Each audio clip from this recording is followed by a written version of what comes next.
चंगाई देना, मनुष्य के तन मन धन परिवार के कष्टों से मुक्ति दिलाना।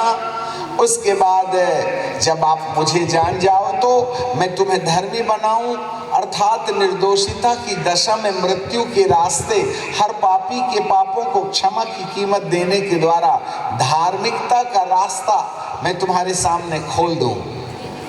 और जो व्यक्ति धार्मिकता के इस वरदान को पा लेता है, याजक लोग जरा ध्यान से सुनिएगा, जो व्यक्ति धर्मी हो जाता है उस धर्मी व्यक्ति के लिए पवित्र आत्मा नाम का ईश्वरीय व्यक्ति आपकी आत्मा के अंदर निवास करने के लिए आपकी तैयारी का काम पूरा हो जाता है। धर्मी बने बिना पवित्र आत्मा हमारी आत्मा के साथ जुड़ नहीं सकता। अब आप बोलोगे मुझे पवित्र आत्मा की जरूरत क्यों है? आपको जानकारी मिले कि पवित्र आत्मा की जरूरत मुझे इसलिए है क्योंकि पवित्र आत्मा नामक एक सूक्ष्म व्यक्ति जो ओमनी प्रेजेंस है, संपूर्ण धरती में एक साथ उपस्थित रहता है, वही पवित्र आत्मा है जो मेरी आत्मा को परमात्मा के साथ जोड़ सकता है। The Holy Spirit is the connectivity between the Creator and the creation. और यीशु का परिचय यूहन्ना बपतिस्मा देने वाला इसी रूप में देता है कि मैं तो तुम्हें पानी से बपतिस्मा देता हूँ, परंतु जो मेरे बाद आने वाला है वह तुम्हें पवित्र आत्मा से बपतिस्मा देगा। 4000 साल तक किसी भी मानव की आत्मा को परमात्मा से जुड़ने का मौका कभी नहीं मिला, क्योंकि पहले मानव आदम के पाप के कारण परमेश्वर का रिश्ता मनुष्य से टूट गया। इसलिए आपको जितना धर्म कर्म कांड करना है, जब तक तपस्या करना है, आपकी आत्मा का परमात्मा के साथ रिश्ता नहीं जुड़ सकता है, क्योंकि हमारी आत्मा में पाप का बोझ है। और प्रभु यीशु का निर्दोषिता की दशा में क्रूस पर अपना प्राण बलिदान करने का उद्देश्य था कि वह आपके नाम पर कर्ज को मिटा करके आपको परमेश्वर से जोड़ने के लिए धार्मिकता का एक रास्ता बन जाए। यह था परमेश्वर का वरदान प्रभु यीशु मसीह के द्वारा। अब आपके लिए इन वरदानों की जरूरत क्यों है? यह था प्रभु यीशु का पहला आगमन। यीशु का दूसरा आगमन और होगा। अभी हम पहले आगमन में और भी चीजें हैं जिसको बाद में ले आएंगे, परंतु प्रभु यीशु का दूसरा आगमन होगा और वो बादलों में होगा। जरा देखिएगा, पहला थिस्सलुनीकियों की किताब और उसका चौथा अध्याय और उसके 16वें पद में बाइबल हमें इस प्रकार से कहती है, मैं आपके लिए पढ़ना चाहता हूँ। पहला थिस्सलुनीकियों की किताब और उसका चौथा अध्याय और उसका 16 पद पढ़ने से हमें अच्छा लगेगा। प्रभु आप ही स्वर्ग से उतरेगा।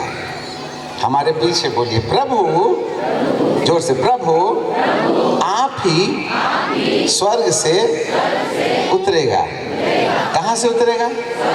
जोर से और जोर से 3 बार, 5 बार।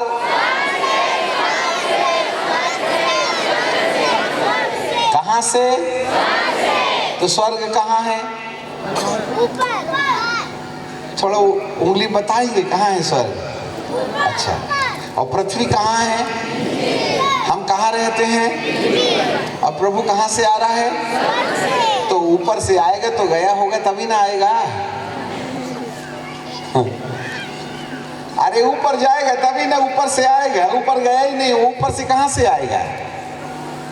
तो ऊपर से आने के लिए सामने वाले को ऊपर जाना भी तो चाहिए ना। और यदि सामने वाला ऊपर नहीं गया तो ऊपर से आएगा कहां से? बड़े बड़े ज्ञानी महात्मा, बड़े बड़े धर्म के स्थापक, हिटलर जैसे लोग जमीन में गए तो वहीं के हो गए। उनकी मकबरा है, कब्रिस्तान है। मार्बल लगा है वहाँ, ग्रेनाइट लगा है, और काली तख्ती में मरने की तारीख और पैदा होने की तारीख भी लिखा और स्वर्गीय लिखा है। और हम कब्रिस्तान में जाके कहते हैं ऊपर वाले, तो कब्रिस्तान वाला क्या बोलता है, ए ऊपर इधर नहीं उधर है, मेरे पास आना है तो नीचे वाला बोल। अब नीचे वाले को ऊपर वाला बोलोगे, इतनी महान गलती तो नहीं होना चाहिए हमसे, कंप्यूटर का जमाना है।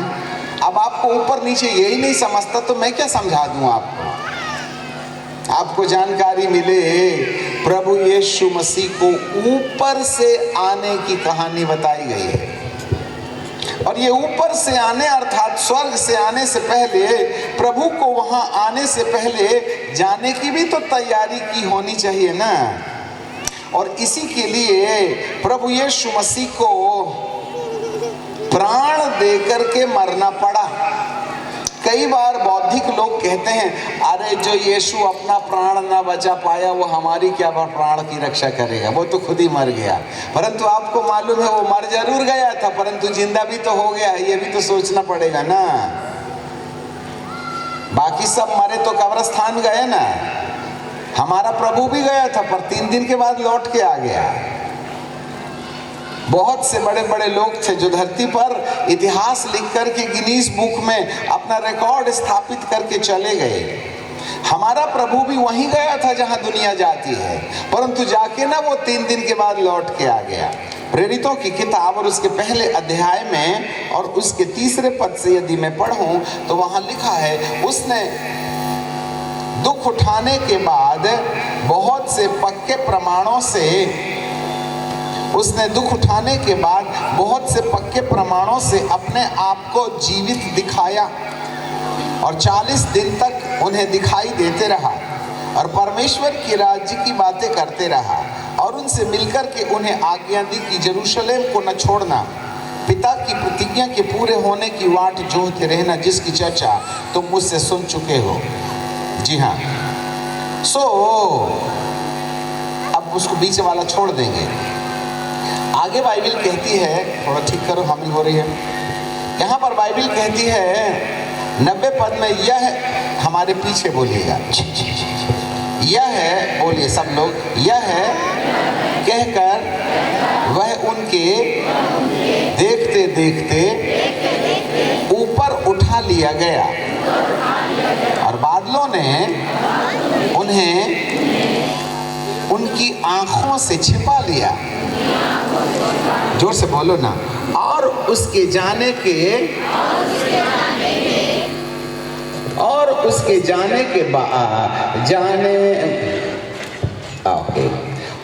जाते समय वे आकाश की ओर ताक रहे थे, तो 2 श्वेत वस्त्र पहने हुए पुरुष उनके पास आ खड़े हुए